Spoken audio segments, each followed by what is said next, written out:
اللہ والوں کی موت کے قصے۔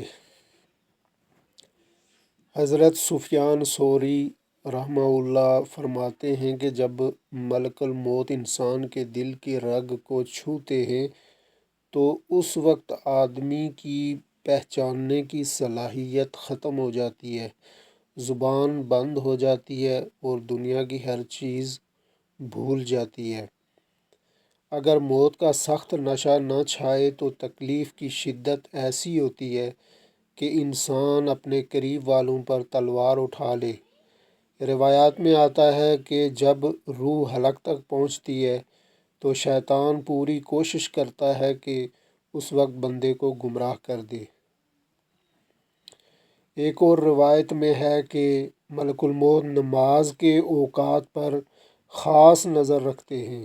اگر وہ کسی بندے کو وقت پر نماز پڑھنے والا پاتے ہیں تو اس کی روح قبض کرتے وقت اس کو خود کلمہ طیبہ کی تلقین کرتے ہیں اور شیطان کو اس سے دور کر دیتے ہیں۔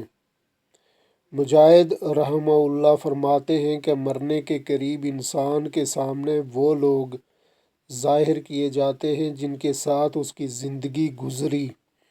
اگر وہ نیک لوگوں کی صحبت میں رہا تو اس وقت نیک جماعت نظر آتی ہے، اور اگر برے لوگوں کے ساتھ رہا تو وہی لوگ سامنے لائے جاتے ہیں۔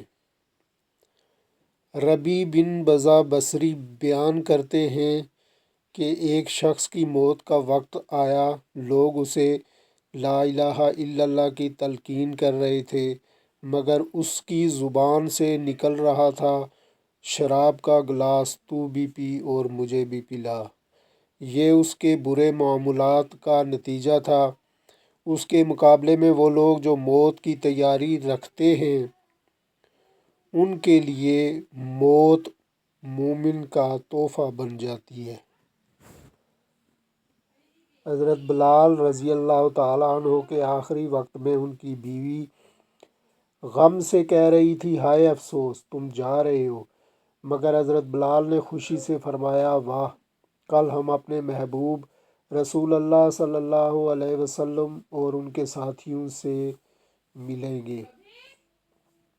حضرت معاذ رضی اللہ تعالیٰ عنہ کے وقت وفات پر انہوں نے فرمایا، ہے اللہ، میں دنیا میں زیادہ جینے کا خواہش مند نہ تھا کہ یہاں باغات لگاؤں یا دولت جمع کروں، بلکہ اس لیے چاہتا تھا کہ گرمیوں کی دوپہر میں روزے کی پیاس سہ سکوں، دین کی خدمت کے مشقت بھرے لمحات گزار سکوں اور ذکر کی محفلوں میں شریک رہ سکوں۔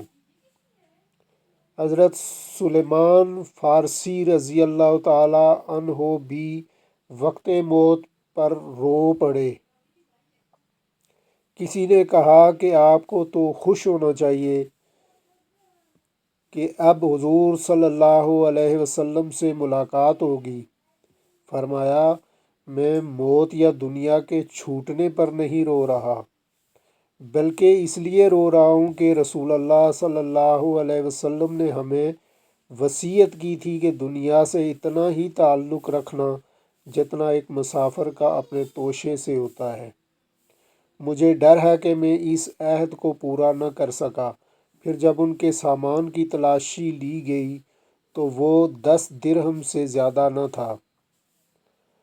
حضرت عبداللہ بن مبارک رحمہ اللہ وفات کے وقت مسکرائے اور اپنے غلام سے کہا، میرا سر زمین پر رکھ دو۔ غلام رونے لگا کہ آپ نے بڑی آسائشوں میں زندگی گزاری اور اب اس حال میں جا رہے ہیں۔ فرمایا، میں نے اللہ سے دعا کی تھی کہ میری زندگی مالداروں جیسی ہو اور موت فقیروں جیسی۔ عطا بن یسار رحمہ اللہ بیان کرتے ہیں کہ ایک شخص کے پاس موت کے وقت شیطان آیا اور بولا، تو مجھ سے بچ نکلا، میں تجھے قابو نہ کر سکا۔ مگر اس بندے نے جواب دیا، ابھی بھی مجھے تجھ سے اطمینان نہیں۔ حضرت جنید بغدادی رحمہ اللہ بھی وقت وفات قرآن کی تلاوت کر رہے تھے۔ کسی نے کہا اب تو کمزوری کا وقت ہے، تلاوت کیسی؟ فرمایا یہی تو سب سے بہترین وقت ہے، میرا اعمال نامہ بند ہونے کو ہے۔ حضرت ذوالنون مصری رحمہ اللہ سے آخری وقت پوچھا گیا کہ کوئی خواہش ہے؟ فرمایا میری صرف یہی خواہش ہے کہ جانے سے پہلے اللہ کی کامل معرفت حاصل ہو جائے۔ اسی طرح حضرت ممشاد دینوری رحمہ اللہ کے پاس ایک فقیر آیا اور کہا کوئی ایسی جگہ بتائیں جہاں پاکیزگی کے ساتھ موت آئے۔ انہوں نے ایک چشمے کے کنارے اشارہ کیا۔ وہ فقیر وہاں گیا، وضو کیا، نماز پڑھی، پاؤں پھیلائے اور فوراً اپنی جان آفریں کے سپرد کر دی۔